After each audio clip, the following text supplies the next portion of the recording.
This is Newcap News with Gina Martin.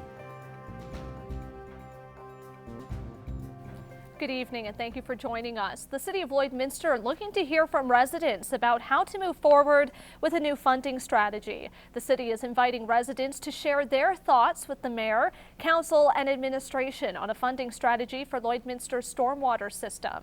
Stormwater has been a focus of this new council after passing a stormwater user fee in the 2017 budget, expected to generate $2 million. The Your Voice Night will take place at City Hall on Thursday night from 5:30 until 7:30. And with that, the City Council returns to council chambers tomorrow. City Hall reporter Anna McVicker has more on what to expect. Well, a few big-ticket items to discuss on Monday's City Council agenda, starting out with the tobacco reduction grant policy. What the city is hoping to do is take fees that they collect from tobacco retailers in the city and reinvest those as a grant for community groups to promote active and healthier lifestyles. The city would be one of the first in Canada to take on an initiative like this if they do pass it. This would be followed up by a memorandum of understanding between the RMs of Wilton and Britannia. Of course, their joint fire service was dissolved in 2016, but the city still needs a memorandum of understanding for all operations within our city, so they're going to need to re-sign another memorandum of understanding for here. Now, this would be followed up by an issue that's been going on with communities surrounding Lloydminster, including the county of Vermilion River, the Alberta Central East Corporation Water Supply Agreement. What they're hoping to do is make Lloydminster a hub for the surrounding community's water supply. This is up for either a decision or council can take this as information, and there's no word yet whether they'll make a decision during Monday's meeting. The stormwater utility is also a big item on Monday's agenda. What they're hoping to do is create a fee for residents to pay that would help cover operations costs and upgrade costs for the city's stormwater system. 33% of the city's stormwater pipes and remaining system are 38 years old and they've never been upgraded. Now, the city did do a few studies and a stormwater master plan, and within that plan they discovered a few capital projects they need to do to upgrade this system to today's standards, and they're hoping a stormwater fee will be the answer to that, a user fee to cover all those costs. That is up for the first reading in City Council on Monday. A governance audit. We talked about this on Friday. The city is hoping to hire George Cuff to come in and take a look at operations inside City Hall and see how things are ticking there.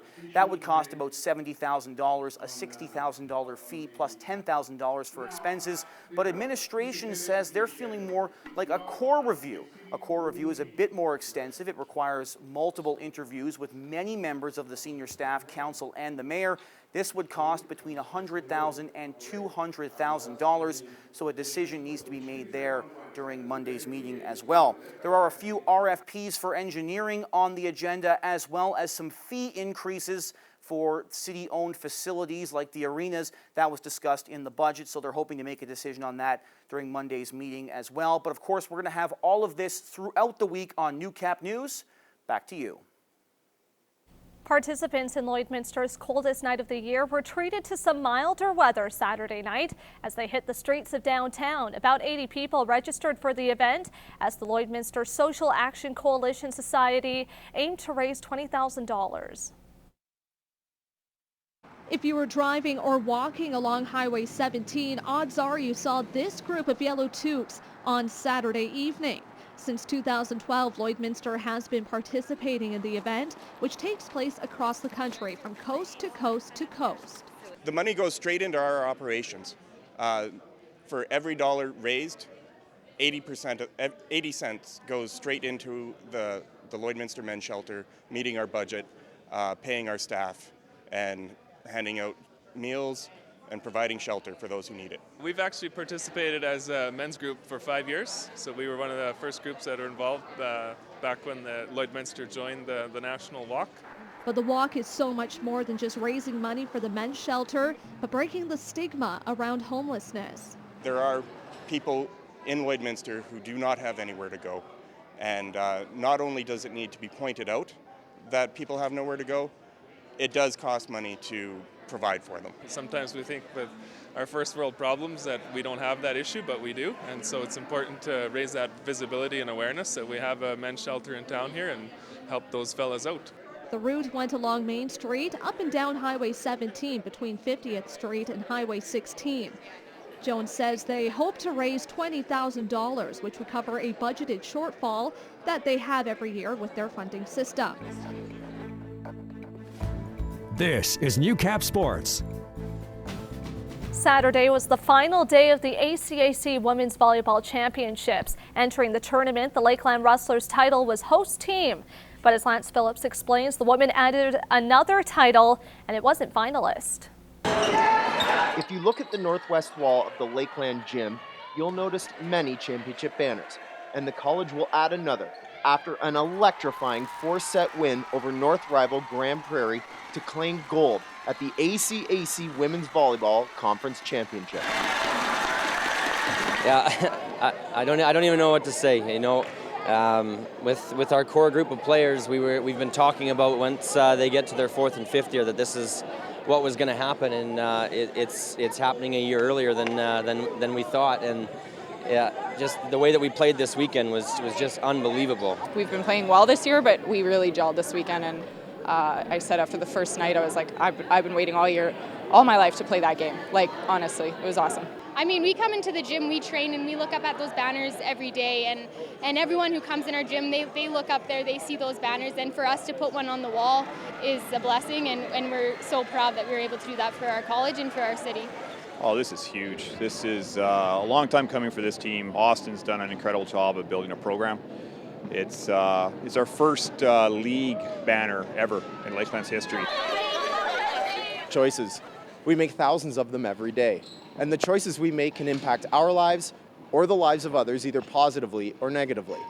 Laura Popplestone made a choice at Christmas, and it was to return to Rustlers volleyball for one final semester. And there's no doubt that that choice will forever impact her life and the life of the school's program.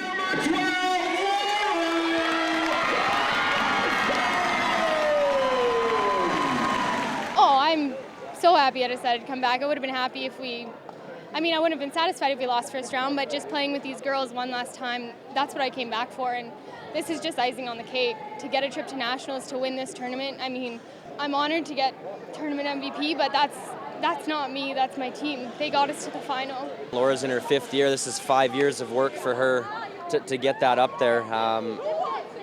Yeah, it's unbelievable. Awesome for Lakeland College. You know, they support athletics tremendously, and they let us be great, which is all we can ask for. It's a huge building block for our program, and it's a true testament to the effort these kids have put in over the entire season. The match turning point could be argued endlessly, but it really came at the end of the 3rd set, with the Wolves serving for match point when Dyer called a timeout. In the beginning, again, don't be thinking about what just happened. We are winning if you forget, right? We're up 2-0. Everything's on the line for them, not for us, right? I'm not thinking about us winning. I'm worried about what we're doing right now. Okay, so if you're feeling sorry for yourself, suck it up. It's about playing fearless and about going after it with every skill. Okay, that's the only way that we can battle this team. They win the set because they served well. We'll go into the next one and let's counter it. Come on. We knew that we were going to get a chance to crawl back in, and we had to take advantage, and we did that. It came down to trust, and there's been times this year when we haven't maybe had the trust to come back from those deficits, but we had it this weekend. Honestly, it never really feels like we're losing when we are down. We're a team, we're a family, we play 1 point at a time, and we get it done. Yes. We know that team. We know how to play against them, and we know how to beat them. And so, you know, we just had to hang in there until we got our chances, and we just got rolling in that 2nd set, and we came back and were able to take it, and same thing in the 4th. Ask anyone who was present, and they'll attest to how loud the building was, a testament to the Rustlers' boisterous fan base. We couldn't have asked for a better crowd, and we're so happy that we got the crowd that came out. I mean, we couldn't thank our fans more. We have the best fans. We played them last weekend, and it was in their gym. It was a lot different because we didn't have very many fans there, so it definitely helped a lot. Just the intensity in the crowd. It was on the court, but it was also the folks in the stands, and it made us all very proud today here in Lloyd. Lance Phillips, Newcap Sports, Lloydminster.